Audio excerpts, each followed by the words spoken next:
My name is Christin Dush.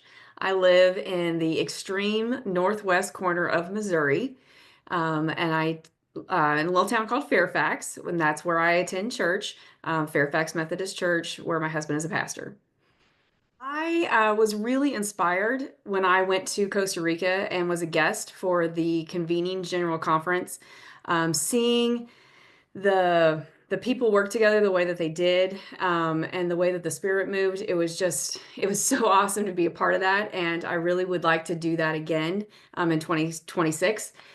Also, I was saddened by the lack of laity that ran last year or nominated themselves. I mean, I totally understand why some people would have been hesitant. I was very hesitant to do it as well.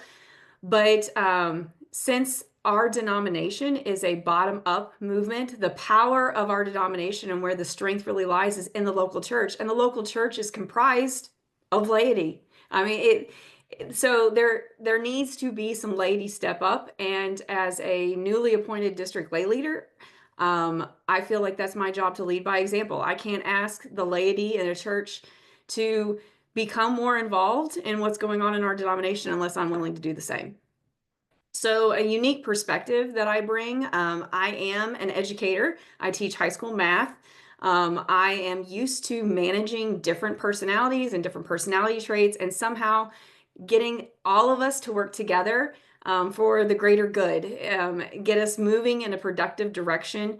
I have a lot of experience just listening to people, finding out what it is that's important to them, and then helping them work towards a goal and get us where we want to go, even if teenagers in math it's they're kind of reluctant. So I can work with reluctant people. I can work with eager people, and I can get eager and reluctant to work together. So also, I think my experiences as a pastor's wife uniquely qualify me to be a voice for a wide variety of churches. I have served and been a member of many different congregations, and none of them are the same. It was very eye-opening to me as a pastor's wife to realize that all churches are not the same. I grew up in a church where Sunday school was a huge part of the life of that church. Frankly, it was weird if you didn't go to Sunday school. The majority of people that attended on Sunday went to Sunday school first.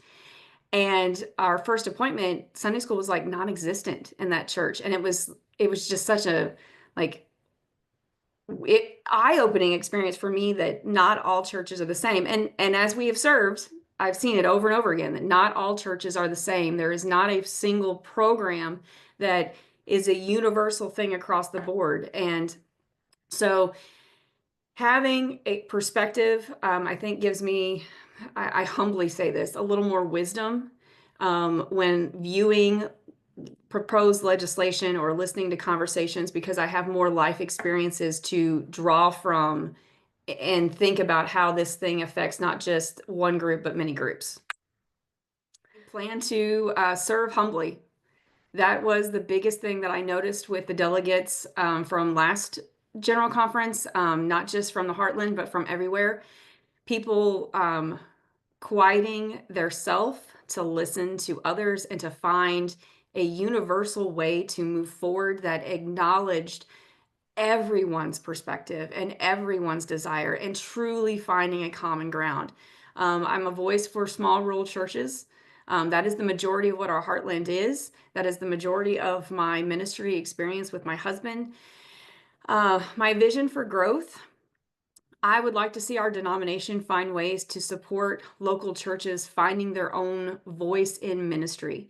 For far too long, our churches have been told what is important and what they need to focus on, and I think several of them are floundering a little bit, having this freedom to decide for themselves where they want to go. I think some churches would really benefit from someone coming in and helping them do some visioning, or like, how do you perform a needs assessment in your community? How do you identify and make a plan to meet the needs of the church? How do you listen to God's voice and find where He's leading your church and what He wants you to do? So that's something I really would like to see our denomination embrace. Also, helping displaced Methodists find a home. Through disaffiliation, some churches did disaffiliate, some churches didn't, some people left, some people stayed, and there are definitely places where people that had to leave their church because they didn't disaffiliate and they feel like that's not a place for them anymore, there is not a place for them to go. Like where we're at, my church is the only Global Methodist church in the county. It's the only Global Methodist church for several counties. Um, so, so these people need a home, which means that some local churches need to step up and do some church planting, which is scary because local churches have not church planted before. That was something that came from on top.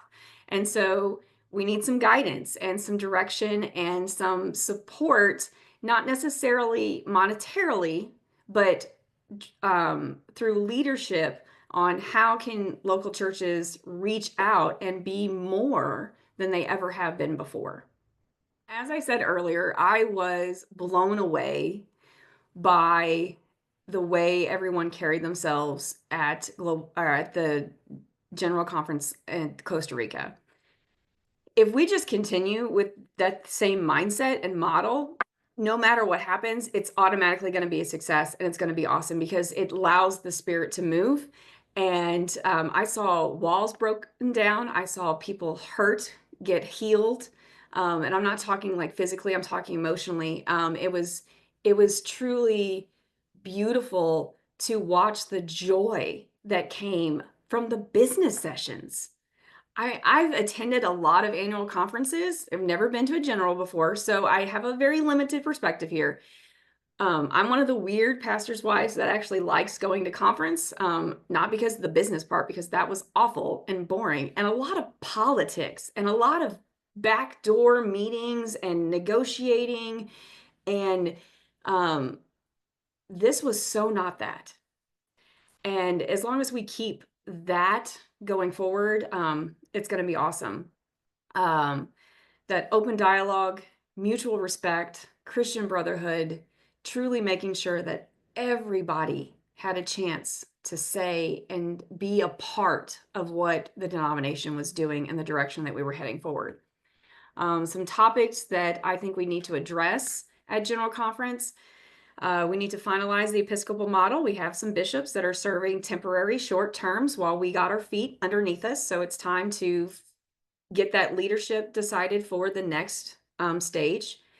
Also, I think it's really important that we move forward with our catechism and really align out what it is that we believe as Global Methodist, find a stance to push that forward into our churches, because I feel like it's really important now that we start defining ourselves by who we are as Global Methodists and less by who we were as United Methodists or wherever they came from, wherever you came from. I'd like to hear a little less about, well, this is how we were in our former tribe, or in our former tribe, we, and I think it's more of like, as Global Methodist, we. So anything that moves us in that direction and helps us define who we are is going to be very good addition, I think, and a successful part of this next General Conference.